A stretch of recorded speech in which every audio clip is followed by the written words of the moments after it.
বিষয় হচ্ছে আল্লাহর কোরআন। বিষয় কি? আল্লাহর কোরআন। সারা পৃথিবীর সবকিছু এর পেছনে খরচ করলেও এর হক আদায় করা সম্ভব নয়।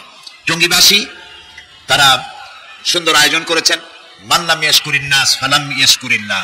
ক্বালা নবী সাল্লাল্লাহু আলাইহি ওয়াসাল্লাম, নবী করিম সাল্লাল্লাহু আলাইহি ওয়াসাল্লাম বলেছেন, যে ব্যক্তি আল্লাহ তাআলার, যে ব্যক্তি মানুষের কৃতজ্ঞতা স্বীকার করে না, সে আল্লাহর কৃতজ্ঞতা ও শুকর আদায় করে না। সুতরাং আমরা তাদের কৃতজ্ঞতা প্রকাশ করছি যারা এই সুন্দর প্যান্ডেল করে, মঞ্চ তৈরি করে মানুষকে দাওয়াত দিয়েছেন, পরিশ্রম করেছেন। আল্লাহ তাআলা তাদেরকে জাযায়ে খায়র দান করুন ফিদ দুনিয়া ওয়াল আখিরাহ। আমরা আমিন বলবো না নাকি?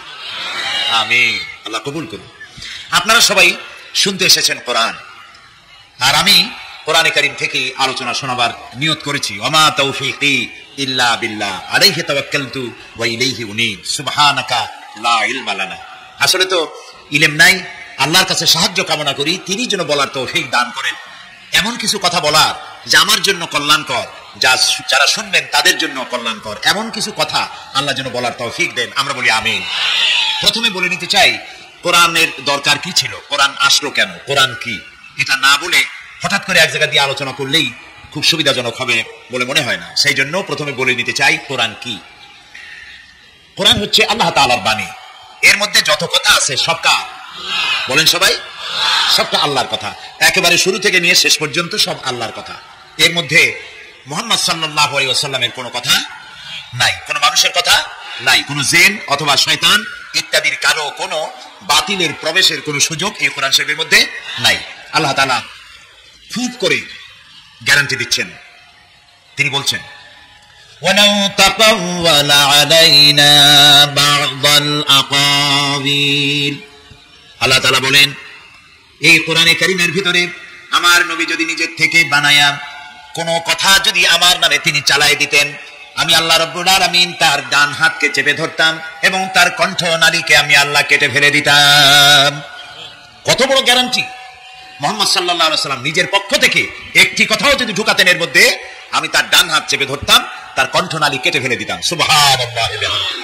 তার মানে হচ্ছে এর মধ্যে যত কথা সবটা কার? আল্লাহ তাআলা। এটি নাজিল হতে সময় লেগেছে কত বছর বলতে পারবেন? 23 বছরেরও কিছু বেশি সময় লেগেছে নাজিল হতে। প্রশ্ন ওঠে, কোরআন আল্লাহ এত দীর্ঘদিন তিনি লাগালেন কেন? ইচ্ছে করলে আল্লাহ তাআলা তার নিজের কোন কুদরতি প্রেসে ছাপাইয়া লক্ষ কোটি কপি জিবরাইলের মারফত পৃথিবীতে পাঠাই দিতে তো পারতেন, বৃষ্টির মতো নাজিল করে দিতে পারতেন। 23 বছর লাগলো কেন? প্রশ্ন উঠতে পারে। কথা যদি যেহেতু সবই আল্লাহ, তো এত দেরি করে এত বছর সময় লাগলো কেন?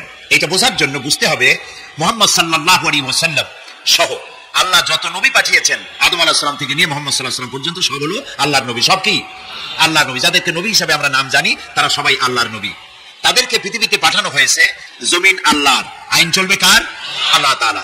সেই ইসলামী জীবন ব্যবস্থা পৃথিবীতে প্রতিষ্ঠিত করার জন্য আল্লাহর পক্ষ থেকে আল্লাহ নবী পাঠাইছেন। এখন নবীরা এই পৃথিবী কেমনে চালাবেন? নিজের থেকে তো চালাইতে পারবেন না। সেই জন্য আল্লাহ তাআলা নবীও দিয়েছেন, কিতাবও দিয়েছেন।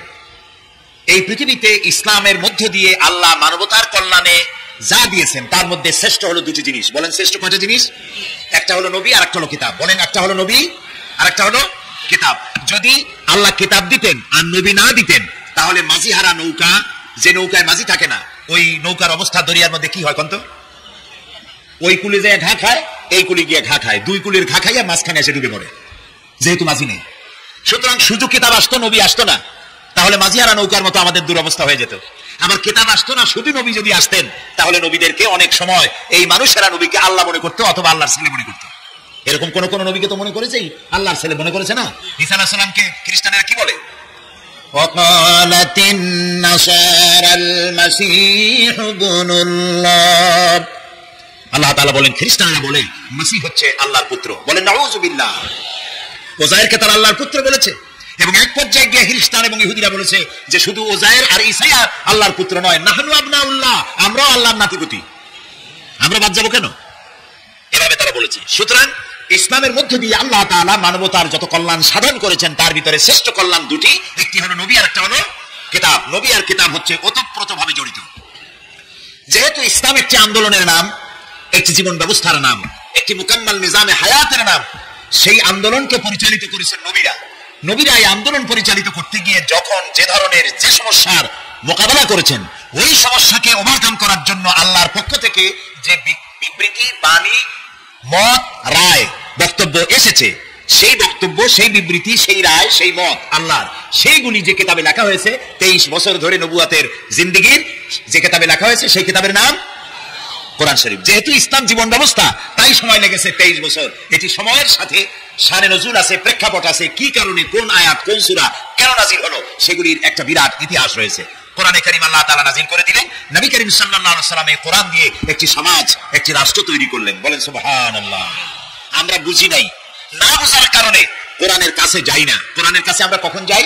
যখন আমাদের কারো জ্বর হয়, আমাদের বউর যদি সোনার জিনিস চুরি হয়, অথবা গরু চুরি হয়, তখন এক মৌলভী সাহেবের কাছে যাওয়া হয়, হুজুর গরু চুরি হয়ে গেছে, একটু চাল পোড়া দেন, চোর ধরবো।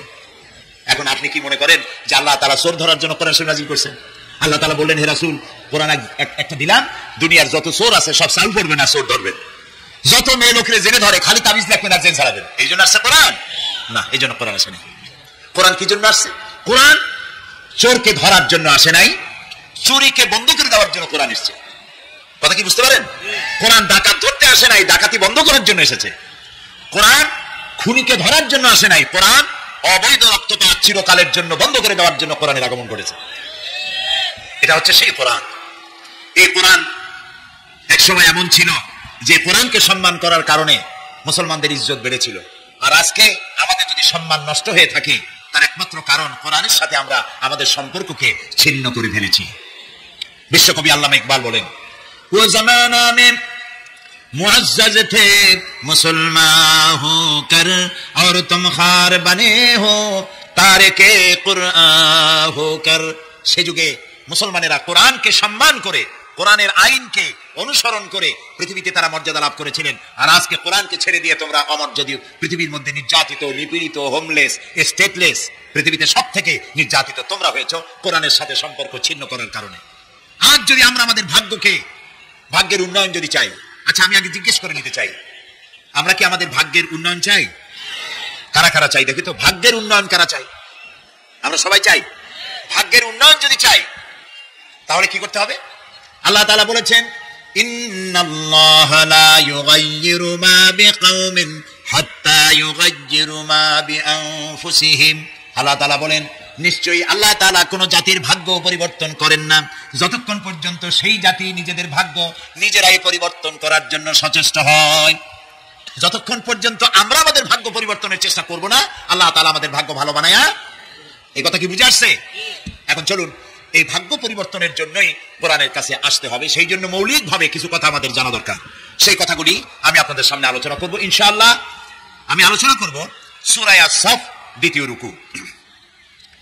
আল্লাহ তাআলা সূরা আস-সাফের দ্বিতীয় রুকুতে বলছেন, ইয়া আইয়ুহাল্লাযীনা আমানু হাল আদুল্লুকুম আলা তিজারাতিন তুনজিকুম মিন আযাবিন আলীম তু'মিনুনা বিল্লাহি ওয়া রাসূলিহি ওয়া তুজাহিদুনা ফি সাবিলিল্লাহি বিআমওয়ালিকুম ওয়া আনফুসিকুম যালিকুম খায়রুল লাকুম ইন কুনতুম তা'লামুন।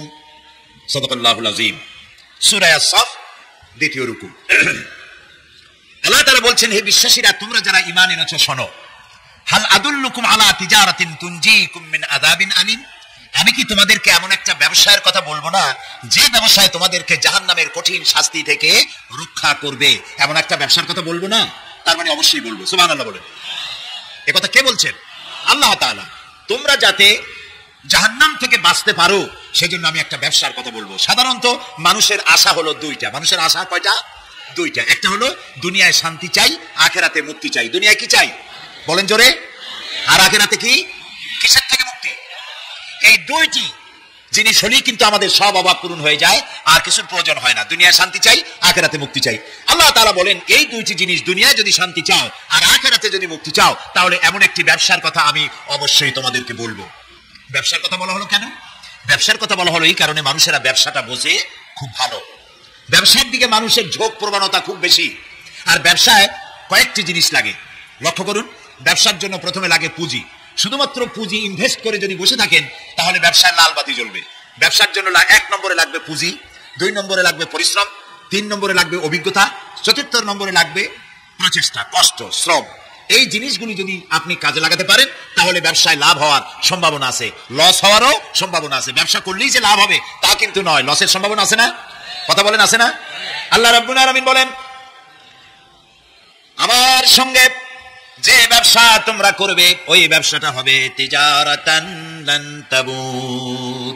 আমার সঙ্গে যে ব্যবসা হবে সেই ব্যবসায় কোনো লোকসান নাই, শুধু লাভ আর লাভ। সুবহানাল্লাহ, শুধু লাভই হবে, কোনো লোকসান নাই। আমার সাথে যে ব্যবসাটা তোমরা করবা, এই ব্যবসার মধ্যে তিনটা পুঁজি লাগবে। আল্লাহর সাথে ব্যবসার জন্য পুঁজি লাগবে কয়টা? আমি সেই তিনটি পুঁজির কথা আপনাদের সামনে বলবো, বলেন ইনশাআল্লাহ। এক নম্বর পুঁজি, আল্লাহ বলছেন এই ব্যবসাটার পুঁজি লাগবে তিনটা। তুমিনুনা বিল্লাহি ওয়া রাসূলিহি ওয়া তুজাহিদুনা ফি সাবিলিল্লাহি বিআমওয়ালিকুম ওয়া আনফুসিকুম। একটি হলো আল্লাহর প্রতি ঈমান, দুই নম্বরে রাসূলের প্রতি ঈমান, তিন নম্বরে জান আর মাল দিয়ে জিহাদ করা আল্লাহর রাস্তায়। ইন কুনতুম তা'লামুন, যদি তোমরা ইসলাম বুঝে থাকো এরই মধ্যে তোমাদের জন্য রয়েছে কল্যাণ, এর মধ্যেই কল্যাণ নিহিত। প্রিয় ভাই সব, তিনটি পুঁজি যদি আমরা খাটাতে পারি তাহলে দুনিয়াও শান্তি পাবো, আখিরাতেও বলেন মুক্তি পাবো। চলুন সেই তিনটে জিনিসকে জানার জন্য চেষ্টা করি। এক নম্বর হচ্ছে আল্লাহর প্রতি ঈমান। জোরে বলেন, এক নম্বরে কি? তুমিনুনা বিল্লাহ। আপনারা বলবেন এটা তো কোনো নতুন কথা নয়, এটা তো আমরা জানি। হ্যাঁ, আমরাও জানি আল্লাহর প্রতি আমরা সবাই ঈমান এনেছি। এখানে যত লোক বসা আছি আমরা আল্লাহর উপর ঈমান এনেছি কিনা বলেন? এটা এমন একটা প্রশ্ন যে জবাব না দিয়ে বুঝে থাকা কুলক্ষণ। আমরা আল্লাহর উপর ঈমান এনেছি কিনা? এনেছি। কিন্তু ঈমান আনার জন্য চারটি শর্ত আছে। আল্লাহর প্রতি ঈমান আনার জন্য কয়টা শর্ত? চারটি শর্ত, মুখস্থ করুন। এক নম্বর হচ্ছে আল্লাহর জাতে বিশ্বাস, আল্লাহর দুই নম্বরে সিফাতে বিশ্বাস, তিন নম্বরে কুদরতে বিশ্বাস, চার নম্বরে হুকুম ও আহকামে বিশ্বাস। বাংলায় বলি, এক নম্বরে হচ্ছে আল্লাহর অস্তিত্বে বিশ্বাস, দুই নম্বর আল্লাহর গুণাবলীতে বিশ্বাস, তিন নম্বর আল্লাহর ক্ষমতায় বিশ্বাস, চার নম্বর আল্লাহর আদেশ নিষেধে বিশ্বাস। এই চারটি শর্ত পূরণ করতে পারলে আল্লাহর উপরে ঈমান এনেছি এই দাবির যথার্থতা প্রমাণ হবে। চলুন একটু বিশ্লেষণে যাই। আল্লাহর প্রতি ঈমান কথাটা কি? এক নম্বর হচ্ছে আল্লাহর অস্তিত্বে বিশ্বাস করা। আল্লাহ রাব্বুল আলামিন তিনি এক এবং একক। আমাদের জীবনের ঈমান আনয়নের জন্য সর্বপ্রথম যে স্লোগান আমাদেরকে দিতে হয়েছে সেই স্লোগান হলো লা ইলাহা ইল্লাল্লাহু মুহাম্মাদুর রাসূলুল্লাহ। আদম আলাইহিস সালাম থেকে শুরু করে মুহাম্মদ সাল্লাল্লাহু আলাইহি ওয়াসাল্লাম পর্যন্ত সমস্ত নবীদের স্লোগান কয় রকম ছিল বলেন? এক রকম। সকলেই দাওয়াত দিয়েছে। আদম আলাইহিস সালাম যে দাওয়াত, নূহ আলাইহিস সালাম, ইব্রাহিম আলাইহিস সালাম, ইউসুফ আলাইহিস সালাম, মুসা আলাইহিস সালাম, সব নবী একই দাওয়াত। বলেন সবাই, লা ইলাহা ইল্লাল্লাহ, লা ইলাহা। একটু জোরে পড়েন, লা ইলাহা ইল্লাল্লাহ, লা ইলাহা, লা ইলাহা।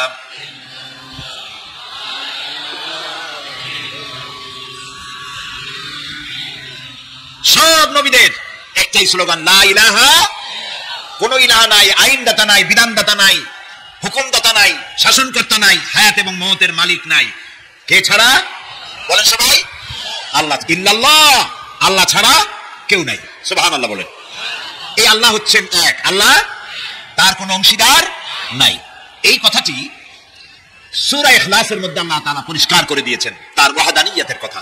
পড়েন আমার সাথে, কুল হুয়াল্লাহু আহাদ আল্লাহুস সামাদ লাম ইয়ালিদ ওয়া লাম ইউলাদ ওয়া লাম ইয়াকুল লাহু কুফুয়ান আহাদ। আল্লাহ তাআলা বলেন, নবী আপনি বলুন আল্লাহ এক, তিনি একক, তিনি কাউকে জন্ম দেন নাই, তাকেও কেউ জন্ম দেয় নাই। আকাশ এবং জমিনে আল্লাহর সমকক্ষ কেউ নাই। এটা আল্লাহর অস্তিত্বের প্রমাণ। তিনি ছিলেন, তিনি আছেন, তিনি থাকবেন। তো আল্লাহ রাব্বুল আলামিনের তিনি যে এক এবং তিনি আছেন, এটাকে স্বীকার করতে হবে। আমি মনে করি না যে আল্লাহর অস্তিত্বের উপরে কোনো বড় বক্তব্য এখানে রাখার প্রয়োজন আছে। এখানে কোনো নাস্তিক আসছে বলে আমি মনে করি না, আলহামদুলিল্লাহ। তবে নাস্তিক কিছু আছে, আমাদের দেশে কিছু আছে। এদের চাইতে কপাল পোড়া যারা নাস্তিক, আল্লাহকে স্বীকার করে না, তাদের থেকে হতভাগ্য, তাদের থেকে কপাল পোড়া পৃথিবীতে আর কেউ নাই। তারা বলে দেয়ার ইজ নো গড, স্রষ্টা বলতে কেউ নাই, আনসিন ইজ নাথিং, যা দেখি না তা বিশ্বাস করি না। আল্লাহরে দেখা যায় না, ছোঁয়া যায় না, অনুভব করা যায় না, রং নাই, গন্ধ নাই, কাজেই এটারে বিশ্বাস করি না। নাউযুবিল্লাহ। এই কথা যে তারা বলে, এই কথার মধ্যে তাদের বৈপরীত্য আছে, স্ববিরোধী কথা তাদের। কারণ তারা বাতাস দেখে না, অথচ বাতাসের অস্তিত্বকে স্বীকার করে। বাতাসকে আমরা দেখি, অস্তিত্ব স্বীকার করি কিনা? ফুলের গন্ধ দেখি, ফুল দেখি, ফুলের গন্ধ দেখি না, গন্ধ অস্বীকার করেন কেউ? অস্বীকার করি না। তারপরে ইথার দেখি না, অক্সিজেন দেখি না, বিশ্বাস করি কিনা? এগুলি আছে, বিশ্বাস করি কিনা? তো এগুলিকে আমরা বিশ্বাস করি না দেখে কত বড় কপাল পোড়া, আল্লাহরে দেখি না তাই বিশ্বাস করি না। গ্যাগারিং, যিনি সর্বপ্রথম মহাশূন্যচারী ছিলেন, যারা প্রথম আকাশ ভ্রমণ করেন, মহাশূন্য, এই মহাশূন্য ঘুরে এসে গ্যাগারিন বলেছিল যে মহাশূন্য ঘুরে এলাম, হিন্দুরা যাকে ভগবান বলে, খ্রিস্টানরা যাকে গড বলে, আর মুসলমানরা যাকে আল্লাহ বলে, আমরা বহু দিনের পর দিন, সপ্তাহ পর সপ্তাহ সারা আকাশটা ঘুরে আসলাম মহাশূন্য, আল্লাহও দেখলাম না, ভগবানও দেখলাম না, আর এই গডও দেখলাম না। তো এটা আমি পড়লাম কাগজে, পড়ে চিন্তা করলাম যে কত বড় পাগল তুমি, আল্লাহরে দেখবা কেমনে? তুমি তো তোমার নিজের শরীরটাই দেখো না। আমরা কি আমাদের শরীর দেখি? সামনের টুক ছাড়া আমাদের মাথাটা কেমন, মাথার তালুটা কেমন, গর্দানের পেছনটা কেমন, আমার পিঠটা কেমন, আয়নার সাহায্য ছাড়া কোনোদিন কি দেখতে পেরেছি? তুমি নিজের শরীরে তো দেখি না, এই শরীরের সোর্সটাকে দেখতে চাও, সাহস তো কম না তোমার। কিভাবে দেখবে তাকে? আল্লাহ তাআলা বলেছেন লা তুদরিকুহুল আবসার, কোন দৃষ্টি শক্তি তার দৃষ্টির সীমানার ভেতরে আমাকে পরিব্যাপ্ত করতে পারবে না। মুসা আলাইহিস সালাম বলেছিলেন রব্বি আরিনি, আয় আল্লাহ আমি তোমারে দেখতে চাই। আল্লাহ কি জবাব দিয়েছেন? আসো দেখো না। আল্লাহ বলেছেন লান তারানি, লান, কখনোই দেখতে পাবে না। মুসা আলাইহিস সালাম খুব আদরের নবী ছিলেন, উলুল আযম পয়গম্বর ছিলেন। তিনি পুনর্বার বললেন আয় আল্লাহ তাআলা আমি তোমারে দেখতে চাই। আল্লাহ তাআলা বললেন আচ্ছা ঠিক আছে, দেখতে যদি চাও তাহলে একটা পরীক্ষা দাও, টেস্ট পরীক্ষা হবে। আল্লাহ তাআলা তার 70,000 পর্দার আড়াল থেকে তার নূরের একটা ঝলক নিক্ষেপ করলেন পাহাড়ের প্রতি। পাহাড় জ্বলে পুড়ে ছাই হয়ে গেল। মুসা আলাইহিস সালাম শুধু এক পলক দেখলেন আর আল্লাহু আকবার বলে চিৎকার মেরে বেহুশ হয়ে পড়ে গেলেন। সুতরাং আল্লাহকে দেখা যাবে না এই চর্মচক্ষু দিয়ে, দুনিয়ার এই চোখ দিয়ে আল্লাহকে দেখা যাবে না। লা তুদরিকুহুল আবসার, আল্লাহ পরিষ্কার বলেছেন কোন দৃষ্টি শক্তি তার দৃষ্টির সীমার ভেতরে আমাকে আনতে পারবে না। সুবহানাল্লাহ। তবে জান্নাতের ভেতরে আল্লাহ তাআলা জান্নাতীদেরকে জিজ্ঞেস করবেন, আমি যত নিয়ামতের কথা তোমাদের বলেছিলাম সেই নিয়ামতগুলি জান্নাতে এসে তোমরা পেয়েছো? জান্নাতীরা বলবে আয় আল্লাহ পেয়েছি। আল্লাহ পাক বলবেন ওয়ালাদাইনা মাজিদ, আমার কাছে আরো বেশি আছে। তাও আমরা সুবহানাল্লাহ কব না? বুঝি না তা সুবহানাল্লাহ কব কোন জায়গায়? ওয়ালাদাইনা মাজিদ, আমার কাছে আরো বেশি আছে। বেহেশতীরা চিন্তা করলো এত মজা, বেহেশত কত কিছু পাইলাম, এরপরে গাছে পাকা পাকা ফল খাইতে ইচ্ছা করে, গাছে উঠবো না, গাছের ডাল মুখের কাছে আসে, ছিড়বো না, ফল মুখের মধ্যে পড়ে যায়, চাবাবো না, গলিয়া পেটের মধ্যে চলে যায়। পায়খানা নাই, পেশাব নাই, ঘাম নাই, পরিশ্রম নাই, কষ্ট নাই, আসছেই তো আল্লাহর কাছে আরো বেশি আছে। সেটা কি? জান্নাতীরা খামোশ হয়ে বসে থাকবেন। বিশ্বনবী মুহাম্মদ রাসূলুল্লাহ সাল্লাল্লাহু আলাইহি ওয়াসাল্লাম তখন বলবেন আয় আল্লাহ রাব্বুল আলামিন, জান্নাতীরা আমার উম্মতেরা তারা বুঝতেই পারে নাই তোমার কাছে যা বেশি আছে সেটা তারা বুঝতে পারে নাই। আয় আল্লাহ তাআলা, জান্নাতীরা সব নিয়ামত পেয়েছে ঠিক, কিন্তু যার জন্য আরামের ঘুমকে হারাম করে গভীর রাত্রে জেগে জেগে তাহাজ্জুদের নামাজ আদায় করে চোখের পানি ফেললো, যার জন্য জিহাদ করলো, যার আইন কায়েমের জন্য শহীদ হলো, যার জন্য মান ইজ্জত শেষ করলো, হিজরত করলো, কষ্ট করলো, রক্ত দিল, জীবন দিল, সেই আল্লাহকে তারা এখনো দেখতে পারে নাই। ওয়ালাদাইনা মাজিদ, এর তাফসীরে বলা হয়েছে আল্লাহর কাছে যেটা আসে তিনি দর্শন দিবেন। নবী করিম সাল্লাল্লাহু আলাইহি ওয়াসাল্লাম এই কথা যখন বলবেন যে আল্লাহকে আমাদের এই আমার জান্নাতীদের আল্লাহকে এখনো দেখা হয় নাই, যে আল্লাহর জন্য সব করলো তারে এখনো দেখা হলো না, আল্লাহ তাআলা তখন আপন কুদরতে তার সামনের সব পর্দাকে সরিয়ে দিবেন। সুবহানাল্লাহ। হাসরবাসীরা তখন আল্লাহ তাআলা কোরআনে কারিমে বলছেন রব তাকিয়ে থাকবেন বান্দাদের দিকে আর বান্দারা তাকিয়ে থাকবে রবের দিকে। সুবহানাল্লাহ। এর মধ্যে কত লক্ষ বছর পার হয়ে যাবে কেউ বুঝতে পারবে না। দুঃখের রাত পোহাতে খুব কষ্ট হয়, আর সুখের রাত কোন ফাঁকে আজান হয়ে যায় টের পায় না, ঠিক না? আল্লাহকে দেখতে থাকবে মানুষেরা। সুবহানাল্লাহ, সুবহানাল্লাহ। আল্লাহকে বলি আয় আল্লাহ তাআলা, জান্নাতের যে অনুষ্ঠানে তুমি তোমার দর্শন মুবারক দিয়ে জান্নাতীদেরকে তুমি ধন্য করবে, সেই মজলিসের কোন এক কোনায় কানায় আমাদের মতো গুনাহগারদের একটু জায়গা করে দিও আল্লাহ তাআলা। এটা জীবনের সবথেকে বড় কামিয়াবি। সুতরাং আল্লাহ রাব্বুল আলামিন তাকে দেখা যাবে না, কিন্তু তার সৃষ্টি জগৎ থেকে তাকে চেনা যায়। এত সুন্দর ফুল এটা এমনি এমনি হতে পারে না। হযরত ইমাম আবু হানিফা রাহমাতুল্লাহ আলাইহির সাথে এক নাস্তিকের বাহাস হওয়ার কথা। সে নাস্তিক অস্বীকার করেছে আল্লাহ নাই। ইমাম সাহেব বলেছেন আছেন। আচ্ছা ঠিক আছে, তর্ক হবে, বিতর্ক অনুষ্ঠান হবে। ইমাম সাহেব তার আসার সময় চাইতে প্রায় 1-2 ঘন্টা ডিলে হয়ে গেল। নাস্তিক উপস্থিত জনগণকে বলল, যে লোক তার ওয়াদা রক্ষা করতে পারে না তার সাথে আবার বহাস কিসের? এই কথা বলতে বলতেই ইমামে আজম আবু হানিফা রাহমাতুল্লাহ আলাইহি মঞ্চে উঠে এসেছেন। নাস্তিক বলল, আপনার সাথে আমার তর্ক করার উৎসাহ হারিয়ে ফেলেছি। কেন? আপনি যে এতটা সময় ওয়াদা খেলাপ করলেন, 2 ঘন্টা হয়ে গেল, মূল অনুষ্ঠানের শুরুতে আপনি আসলেন না। তিনি বললেন যে তুমি নিরুৎসাহিত হবে তো আমার কাছে দেরি হলো কেন? তারপরে না বলবা। আচ্ছা ঠিক আছে, আপনি বলেন কেন দেরি হলো? তিনি বললেন, আমি এই জায়গায় আসতে গিয়ে সামনে একটা নদী বাঁধলো, এখন আমি আসবো কেমনে? মহাচিন্তায় পড়ে গেলাম, কিভাবে যাবো? পারাপারের কোনো ব্যবস্থা নাই। হঠাৎ দেখলাম পাশে একটা গাছ, আগে দেখিনি, দেখি যে একটা বড় গাছ। গাছটা কেমনে টাইট হয়ে পড়ে গেল, কেমনে তাড়াতাড়ি করে কতগুলি তক্তা হয়ে গেল, ফটাফট তক্তাগুলি লাগে একটা নৌকা হয়ে গেল, লাফ দিয়ে পড়লো নদীতে। আমি চট করে উঠলাম সেই নৌকায় আর পাড়ি দিয়ে আসলাম। ওই তক্তাগুলি ফাটতে চিপতে আর লোহাগুলি লাগবে তড়িৎ গতিতে তাড়াতাড়ি হইতে যতটুকু সময় লাগছে আমার আসতে ওই জন্য দেরি হয়েছে। সুবহানাল্লাহ পরে কর। এখন নাস্তিক কয় যে আপনার সাথে আমি তর্ক মোটেই করবো না। কেন? কয় যে আপনার মাথার স্ক্রু ঠিক আছে কিনা? কয় কি জন্য? কয় আপন ইচ্ছায় একটা গাছ ফট করে এরকম হয়ে গেল, কোন করাত ছাড়া মিস্ত্রি ছাড়া গাছগুলি চিরে ফেরিয়া তক্তা হয়ে গেল, আর কোন রকমের মিস্ত্রি ছাড়াই জোড়াতালি লেগে নৌকা হয়ে গেল, আর মাঝি ছাড়া পালায় গেলেন। আপনার মস্তিষ্কের স্ক্রুগুলি ঢিলা, আপনার সাথে আমি তর্ক করবো না। তিনি বললেন, নাস্তিক শোনো, বিনা মিস্ত্রিতে একটা গাছ চিরে ফেরে তক্তা হইতে পারে না। তোমার দলিল, বিনা মিস্ত্রিতে কতগুলি তক্তা একত্রিত একটা নৌকা হইতে পারে না, তাহলে বিশাল আকাশ বিনা মিস্ত্রিতে কেমনে তৈরি হলো? তোমার এই পা থেকে শুরু করে মাথা পর্যন্ত সুন্দর দেহ কেউ সৃষ্টি করে নাই, এমনি কলা গাছের মধ্যে হয়েছে তুমি। নাস্তিকের চোখ খুলে গেল। বলেন কি? আমি তো এইভাবে চিন্তা করি নাই, আমি মুসলমান হয়ে গেলাম। লা ইলাহা ইল্লাল্লাহু মুহাম্মাদুর রাসূলুল্লাহ।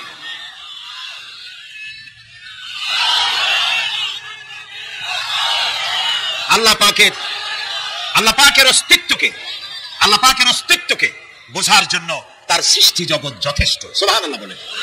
শুধুমাত্র কপাল পোড়া ওরাই আল্লাহরে চেনে না। লক্ষ্য করুন, আমার পা থেকে শুরু করে মাথা পর্যন্ত কি সুন্দর বিন্যাস করেছেন আল্লাহ তাআলা। সুবহানাল্লাহ। আল্লাহ তাআলা বলেছেন, দেখো, আফালা ইয়ানজুরুনা ইলাল ইবিলি কাইফা খুলিকাত। তোমরা কি দেখো না যে আমি উটকে বানাইছি কেমনে? আল্লাহর আদাত মুবারক, আল্লাহর সিস্টেম, আল্লাহর কুদরত হচ্ছে এই লাঠি দিয়া পিটাইয়া মানুষকে হেদায়েত করার কোন অভিলাষ, কোন ইচ্ছে আল্লাহর নাই। সুবহানাল্লাহ বলেন। আল্লাহ রাসূলকে বলেছেন, ইন্নামা আনতা মুযাক্কিরুন লাস্তা আলাইহিম বিমুসাইতির। হে নবী, আমি আপনাকে উপদেশক করে পাঠিয়েছি পৃথিবীতে, লাঠি মারার জন্য দারোগা করে বানাই নাই। সুবহানাল্লাহ। আপনি আল্লাহরে মানবেন না, আল্লাহ একটা ফেরেশতা বানাই দেবে, পিটাই ওর গর্দানের চামড়া উঠাইবেন না। আল্লাহ বলেন যে দেখো, যুক্তি প্রমাণের মাধ্যমে তুমি আল্লাহকে চিনতে শেখো। নিজের দিকে তাকাও। আচ্ছা, তোমরা উট দেখো নাই? কি বলতেছেন? আল্লাহ বলছেন, উট দেখো নাই? আফালা ইয়ানজুরুনা ইলাল ইবিলি কাইফা খুলিকাত ওয়া ইলাস সামাই কাইফা রুফিআত। ওই বিশাল আকাশ। আচ্ছা দেখেন তো, এই যে প্যান্ডেলটা, আমাদের দৃষ্টিতে প্যান্ডেলটা বড়, কিন্তু আকাশের দৃষ্টিতে এটা কি? কিছুই না। এই প্যান্ডেলটুকুন তৈরি করতে কয়শো বাঁশ লাগছে, দেখছেন তাকায়া? আচ্ছা, এবার আকাশটার দিকে তাকান, কয়টা খুঁটি আছে? আল্লাহ তাআলা বলছেন, আনতুম আশাদ্দু খালকান আমিস সামাউ বানাহা। তোমারে বানানো কঠিন, ওই বিশাল আকাশটা বানানো কঠিন। তো অত বড় আকাশটাই তো আমি বানাইছি। কে বলতেছেন? আল্লাহ তাআলা। আল্লাহ বলছেন, আফালা ইয়ানজুরুনা ইলাল ইবিলি কাইফা খুলিকাত। উট বানাইছি কেমনে দেখো নাই? এইটা নিয়ে মুফাসসিরিনে কেরাম অনেক তাফসীর করেছেন। কেউ বলেছেন আল্লাহ তাআলা এই জন্য এটা বলেছেন যে উটের 2টা হাঁটু। সমস্ত প্রাণীর হাঁটু কয়টা? কয় 2টা। আপনার কি 2টা হাঁটু? একটু বুঝে শুনে জবাব দেন। আমাদের হাঁটু কয়টা? গরুর কয়টা? হাতির কয়টা? সব প্রাণীর হাঁটু একটা, উটের হাঁটু 2টা। তারপর উট মরুভূমিতে থাকে, মরুভূমির জাহাজ, অনেক কথা অনেকে বলেছেন। কিন্তু একজন চিকিৎসা বিজ্ঞানী কোরআনে কারীমের এই আয়াত পড়ে তিনি চিন্তা করলেন, আল্লাহ উটের কথা কইলেন কেন? যে কেমনে বানাইছি দেখো নাই, নিশ্চয় ওর মধ্যে কিছু আছে। সে উটকে চেরাফারা করলো, উটকে অপারেশন করে, সার্জিক্যাল অপারেশন করে তারপরে তিনি আবিষ্কার করলেন। শুনুন কি আবিষ্কার করলেন তিনি আবিষ্কার করলেন, পৃথিবীর সমস্ত মানুষেরা, সমস্ত প্রাণী জগৎ পানি পান করে আর সবটা পেশাব করে বের করে দেয়। উট একমাত্র প্রাণী পানি পান করার পর সবটা খাইয়া হজম করে না, তার লাংসের কাছে আলাদা একটা চেম্বার আছে, ওই চেম্বারে কিছুটা পানি সেখানে সে রিজার্ভ রাখে। গেল 1 নম্বর। 2 নম্বরে পাওয়া গেল অক্সিজেন। প্রাণী জগৎ বাতাস থেকে অক্সিজেন গ্রহণ করে আর কার্বন ডাই অক্সাইড করে এটাকে বের করে দেয়। উট একমাত্র প্রাণী অক্সিজেন যতটা গ্রহণ করে ততটা ছেড়ে দেয় না, ওর থেকে কিছুটা জমা করে রাখার জন্য তার বুকের মধ্যে একটা জায়গা আল্লাহ একটা চেম্বার তৈরি করেছেন, ওখানে অক্সিজেন জমা থাকে, একদিকে পানি আর একদিকে অক্সিজেন শ্বাস প্রশ্বাসের জন্য। কারণ কি?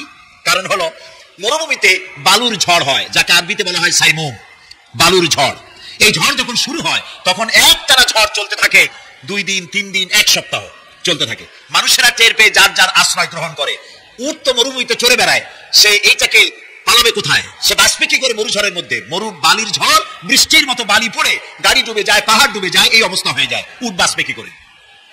আল্লাহ রাব্বুল আলামিন উটের দেহ তৈরি করার সময় এমন ব্যবস্থা করে দিলেন, উট যখন টের পায় বালুর ঝড় হবে, সঙ্গে সঙ্গে তার সামনের 2টা পাও দিয়া বালু সরায় দিয়া তার মাথার গলার অর্ধেকটা বালুর মধ্যে ঢুকায় দিয়া 5 দিন 7 দিন যেন থাকতে পারে, পানি আর অক্সিজেনের জন্য সে যেন মারা না যায়। এর জন্য আল্লাহ রাব্বুল আলামিন তার বুকের মধ্যে পানি আর অক্সিজেন রাখার ব্যবস্থা করেছেন। আবালা ইয়ানজুরুনা ইলাল ইবিলি কাইফা খুলিকাত, কেমনে উট বানাইছি দেখো না, সুবহানাল্লাহ বলে।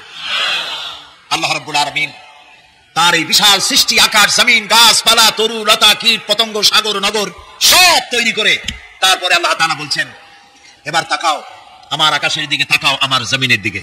আল্লাযী খালাকা সাবা সামাওয়াতিন তিবাকা মা তারা ফি খালকির রহমানি মিন তাফাউত। তাকাও আমার আকাশের দিকে, তাকাও আমার জমিনের দিকে। আল্লাহ তাআলা বলছেন, দেখো কোনো ভুল আছে নাকি? হাল তারা মিন ফুতুর, কোনো ভুল দেখতে পাও? কে জিজ্ঞেস করছেন? তাকাও আকাশের দিকে, দেখো জমিনের দিকে, দেখো হাল তারা মিন ফুতুর, কোনো ভুল দেখতে পাও? আল্লাহ তাআলা বলেন, বারবার তাকাও, বারবার তাকাও। এভাবে বারবার দেখতে দেখতে তোমার চক্ষু কাতর হয়ে তোমার নিজের দিকে ফিরে আসবে। আমার সৃষ্টি নৈপুণ্যতার ভেতরে কোনো ভুল খুঁজে পাবে না। পা থেকে শুরু করে মাথা পর্যন্ত আমরা একটু খেয়াল করি তো, আমাদের পায়ের তালুর চামড়া যেরকম, পায়ের পিঠের চামড়া কি ওরকম? আমাদের পায়ের পিঠের চামড়া যেরকম, ওইটা যদি হতো পায়ের তলায়, তাহলে প্রতি 3 দিন অন্তর 2 দিন অন্তর পায়ে হাফসুল করা লাগতো জুতার মতো, ঠিক না? হাতের উপরে চামড়াটা যেরকম, হাতের তালুতে চামড়া কি ওরকম? হাতের তালুর চামড়া কি তাও পেতে পারেন পুরু, আর উপরের চা পাতলা। এই উপরের চামড়াটা যদি এইখানে হইতো তাহলে গরম কদু আর ডাল খাইতেই পারতেন না, চামড়ার কাম শেষ। এগুলো চিন্তা করলেই তো শুকর করতে ইচ্ছা হবে যে এই যে একই শরীর আমার 2 রকমের চামড়া কেন দিলেন? আর কোনো চেষ্টা নাই, এমনি এমনি হয়েছে। কত বড় রান ছাগল হলে নাস্তিক হতে পারে, জলের চাইতে নিকৃষ্ট নাস্তিকেরা, পশুর চাইতে কুত্তার চাইতে নিকৃষ্ট। যারা নাস্তিক কুত্তাও আল্লাহরে চেনে, সুবহানাল্লাহ বলে, আল্লাহরে চেনেছে।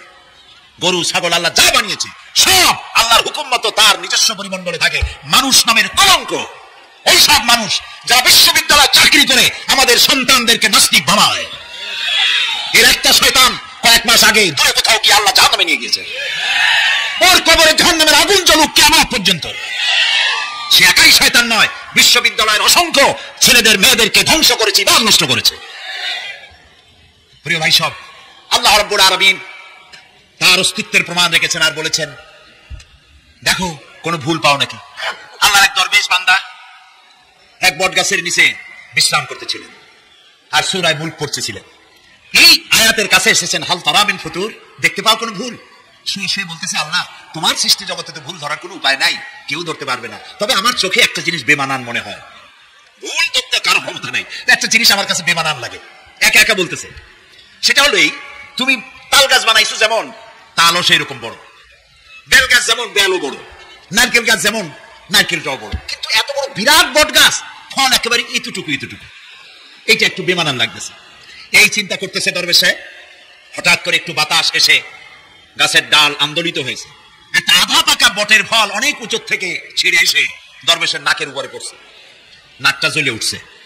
দরবেশ সাহেব বলছে, আস্তাগফিরুল্লাহ, আল্লাহ এটা তো ফল না, এটা আমার চিন্তার জবাব।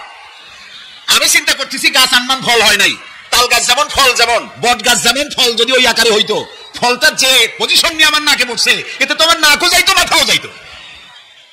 সুতরাং আল্লাহ রাব্বুল আলামিন তার সৃষ্টি জগৎকে আপন কুদরত দিয়ে সুন্দর করে সৃষ্টি করেছেন। ভাগ্যবান তারা যে আল্লাহকে স্বীকার করে 5 ওয়াক্ত নামাজে আল্লাহকে সেজদা দেয়, সুবহানাল্লাহ। আর শিক্ষক নামের, শিক্ষিত নামের কলঙ্ক ওই সব মুসলমান যারা মুসলমানের ঘরে জন্মগ্রহণ করে নিজেকে নাস্তিক বলে পরিচয় দেয়, নিজেকে যারা বামপন্থী বলে পরিচয় দেয়। মুসলমান তা আবার বামপন্থী, আস্তাগফিরুল্লাহ। কোরআনে কারীমে আল্লাহ তাআলা বলেছেন, আসহাবুল ইয়ামিন আসহাবুশ শিমাল, ডানপন্থী আর বামপন্থী। রাসূলুল্লাহ বলেছেন, বাম হাতে খায় শয়তান, তোমরা বাম হাতে খাবা না। বাম দিকের কানটাই শয়তানের, বাম দিকের কান কার? জানেন? এইজন্য রাস্তা দিয়ে হাঁটবেন ডান দিক দিয়ে হাঁটেন, কিছু খাইবেন ডান দিক দিয়ে খান, কিছু শুরু করবেন ডান দিক দিয়ে করেন। মুসলমানের কাজ সব ডান, ডানপন্থীদের নেতা পয়গম্বরেরা সব ডানপন্থীদের নেতৃত্ব দিয়ে আল্লাহ রাব্বুল আলামিন কিয়ামতের দিন ডানপন্থীদের নিয়ে আল্লাহর নবীরা জান্নাতে চলে যাবে। আর বামপন্থীদের নেতা শয়তান, বামপন্থীদেরকে শয়তানের নেতৃত্ব দিয়ে সবগুলিকে জাহান্নামে নিয়ে যাবে। এই জন্য দেখবেন বামপন্থীদের যত নেতা আছে, একটা নেতাও মসজিদে যায় না, নামাজ পড়ে না। প্রিয় ভাই, সব কপাল পোড়া না হলে কোন মুসলমানের সন্তান বামপন্থী আন্দোলন করতে পারে না। হতভাগ্য, নিকৃষ্ট, জঘন্য। আল্লাহ এদেরকে হেদায়েত করুন, বলেন আমিন। জোরে বলেন আমিন। ওরা নামাজে নাই, রোজায় নাই, আল্লাহ নাই, রসুলে নাই, পরকালে নাই, মক্কায় নাই, মদিনায় নাই, ঠিক কিনা? আল্লাহ হেদায়েত নসিব করুন, বলেন আমিন। তাহলে তিনটি পুঁজির কথা বলেছিলাম। তার মধ্যে প্রথম পুঁজি হলো আল্লাহ কি বিশ্বাস করতে দেখি? অস্তিত্বকে বিশ্বাস করা। এই অস্তিত্বের উপরে আমি আর আলোচনা করতে চাই না। আমরা বিশ্বাস করি আল্লাহ আছেন, ঠিক না? আচ্ছা, এবার প্রশ্ন করি, আল্লাহ আছেন কোথায় আছেন? আচ্ছা, বুঝতে পারছি আপনাদের মধ্যে ইখতিলাফ হয়ে গেছে। কেউ বলছেন সব জায়গায়, কেউ বলছেন আরশে, কেউ বলছেন আকাশে। আর যারা বেশি বুদ্ধিমান তারা কোনো জবাব দেন নাই, চিন্তা করছেন কোনটা কইয়ে কোন জ্বালায় পড়ি। আল্লাহ রাব্বুল আলামিন কোথায় আছেন সেই প্রশ্ন আল্লাহ কি করা দরকার? আল্লাহ আপনি কোথায় আছেন? এই প্রশ্ন আমরা করার আগে আল্লাহ রাব্বুল আলামিন কোরআনে কারীমের মধ্যে জবাব দিয়ে দিয়েছেন, আর রাহমানু আলাল আরশি ইসতাওয়া। সুবহানাল্লাহ। আল্লাহ সব জায়গায় আছেন, একথা ঠিক নয়। কেন ঠিক নয় সেটা বুঝাই দিই। সব জায়গা বলতে তার মধ্যে তো টয়লেটও আছে। সব জায়গা বলতে আরো বহুত খারাপ জায়গা আছে, আমি সেই জায়গাগুলির নাম নিলাম না। তাহলে আল্লাহ কি সেসব জায়গা আছে? বলেন নাউযুবিল্লাহ। আল্লাহ নিজেই বলছেন আল্লাহ আছেন আরশে ইসতাওয়া। আল্লাহ আছেন কোথায়? আরশে। আল্লাহ যে আরশে আছে সেই জন্যই তো মানুষের হাত উঁচু করে আল্লাহর কাছে এরকম বলে যে উপরওয়ালা, বলে না? না নিচুওয়ালা বলে, সব জায়গাওয়ালা এরকম বলে, উপরওয়ালা বলে। আল্লাহ আছেন আরশে, কিন্তু প্রত্যেক রাতে তিনি প্রথম আকাশে আসেন। সুবহানাল্লাহ। বান্দাদেরকে ডাকার জন্য আসেন। আল্লাহ সর্বত্র জ্ঞান রাখেন।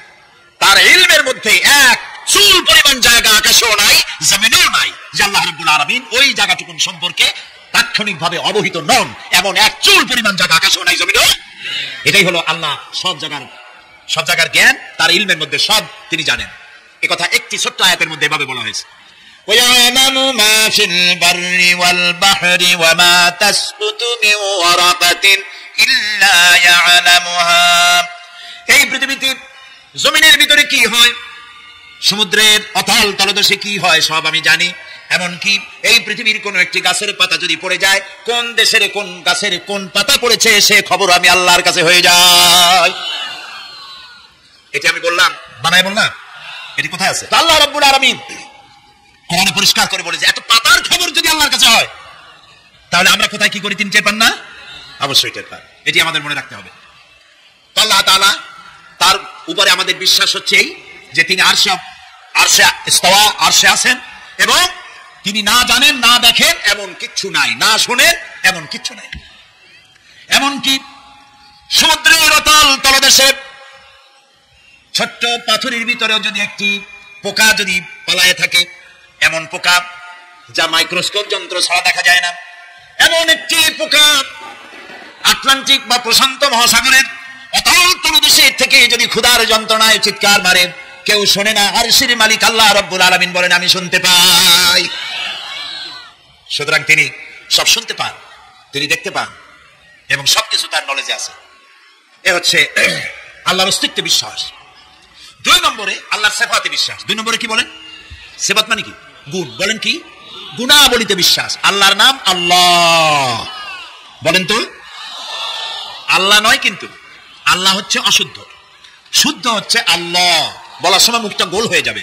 বলেন তো, সবাই উচ্চারণ করেন আল্লাহ, আবার বলেন আল্লাহ, আবার বলেন আল্লাহ। সুবহানাল্লাহ। কি মধুর নাম, কি মজার নাম। কোন বান্দা যদি অন্তরের অন্তঃস্থল থেকে একবার যদি বলে আল্লাহ, আল্লাহ রাব্বুল আলামিন 70 বার সাড়া দিয়ে জিজ্ঞেস করেন, বান্দা কি চাও আমি শুনছি। আল্লাহ হচ্ছে ইসমে জাত, আর সিফাতি নাম হচ্ছে বাকি 98টা নাম। মোট ওয়ালাহুল আসমাউল হুসনা। আল্লাহ তাআলা রয়েছে পবিত্র নাম, অনেক নাম, 99টা নাম। কয়টা নাম? আল্লাহ হচ্ছে ইসমে জাত। এই যে আমরা অনেক সময় খোদা বলি, খোদার কসম, খোদার কিরা, খোদা হাফেজ বলি না আমরা। এই খোদা শব্দ যতটা সম্ভব এই শব্দ উচ্চারণ থেকে বিরত থাকা উচিত, কারণ আল্লাহর 99 নামের মধ্যে খোদা বলে কোনো শব্দ নাই। কেউ যদি 10 লক্ষ বার খোদা বলে, একবার আল্লাহ বলার সমান হবে না, হবে না। কেমন খোদা বলে আল্লাহ নিজের নামকে পরিচিত করেন নাই। আল্লাহর নাম হচ্ছে আল্লাহ, আল্লাহর নাম কি? আর বাকি হলো গুণবাচক নাম। তিনি রব, তিনি রাজ্জাক, তিনি ওয়াদুদ, তিনি জব্বার, তিনি কাহ্হার, তিনি রহমান, তিনি রহিম। এরকম আছে না নাম? সব গুণবাচক নাম। এই আল্লাহকে বিশ্বাস করতে হবে। এক নম্বরে তার অস্তিত্ব, তিনি আছেন। দুই নম্বরে গুণ সহকারে বিশ্বাস করতে হবে। আমরা পানিকে বিশ্বাস করি সে সুবাইয়া ডুবাইয়া মারতে পারে, এই হিসাবে বিশ্বাস করি, ঠিক না?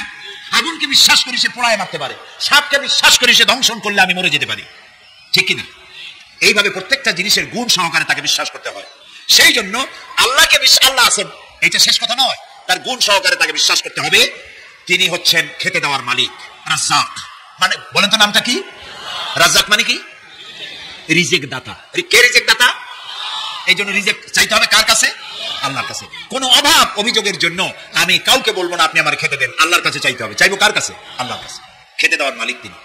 আচ্ছা বলেন, এই পৃথিবীর মধ্যে মানুষেরা বেশি না হাতি, ঘোড়া, বাঘ, ভল্লুক, ময়না, টিয়া, মাছ, পাখি, পতঙ্গ, কীট, এগুলো বেশি? কোনটা বেশি?